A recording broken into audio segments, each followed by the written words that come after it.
bonjour à tous. On continue de parler de l'Ukraine à travers plusieurs expositions de photographes ukrainiens en France. Voilà, alors c'est une initiative du réseau Diagonal. Le réseau Diagonal, c'est un réseau qui soutient la création photographique et qui donc met à l'honneur en ce moment une vingtaine d'artistes ukrainiens un petit peu partout en France à travers donc plusieurs expositions. Alors c'est des photos qui ne racontent pas forcément la guerre puisque beaucoup de ces photos ont été prises avant la guerre. Ce sont tout simplement des regards différents sur l'Ukraine, comme par exemple celui de la photographe Elena Subak, qui, elle, a choisi de travailler sur les liens entre les jeunes et leur grand-mère.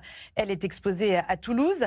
Maxime Donduc, lui, a couvert le conflit du Donbass en 2014. Il est parti avec les pro-russes, mais aussi avec l'armée ukrainienne. Il a été des deux côtés et il a photographié des lieux dévastés et des paysages désolés. C'est une série à retrouver à Chartres de Bretagne.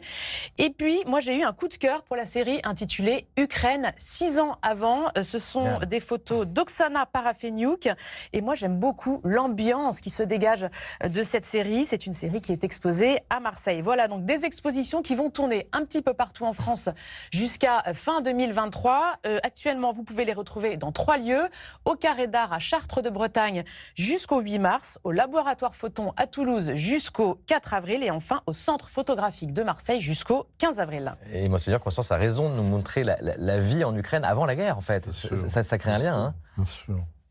Tout à fait. Constance, on reste en Ukraine avec un livre qui nous plonge dans le Kiev de 1919. Voilà, alors c'est un livre, moi, dans lequel je me suis immédiatement plongée l'oreille de Kiev, même s'il est un petit peu étrange, vous allez comprendre pourquoi. On est au carrefour entre le roman policier et le roman historique. Il y a une touche de fantasmagorique et d'absurde, et c'est un livre qui nous emmène dans une Ukraine en guerre, mais celle de 1919. Alors on est, je vous le rappelle, au lendemain de la révolution russe. L'Ukraine est en train de tomber sous le joug soviétique, et le héros, Samson, vient de perdre son père qui a été tué par les Cosaques, lesquels Cosaques lui ont aussi coupé une oreille. Samson se retrouve enrôlé dans la milice bolchevique qui lutte contre les nationalistes ukrainiens, et il a rangé son oreille dans une boîte et il se rend compte en fait que son oreille continue à lui rapporter tout ce qu'elle entend. Ce sera une aide très précieuse pour lui dans les enquêtes qu'il va mener. En parallèle, Samson tombe amoureux de la pétillante Nadejda.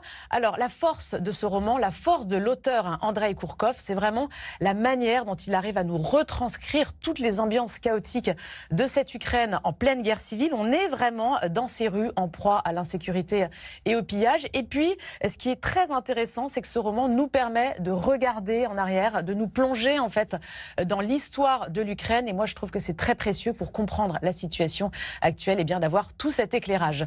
L'oreille de Kiev d'Andreï Kourkov, un roman fabuleux, et c'est publié aux éditions Liana Lévy. Et c'est vrai qu'on connaît mal l'histoire de l'Ukraine, Monseigneur. Oui, et dès 1920, l'œuvre d'Orient a agi pour l'Ukraine, qui était déjà martyrisée, ce qu'on appelle l'Holodomor. Hein, c'est quand même des centaines de milliers de morts Par la famine qui ont été organisés.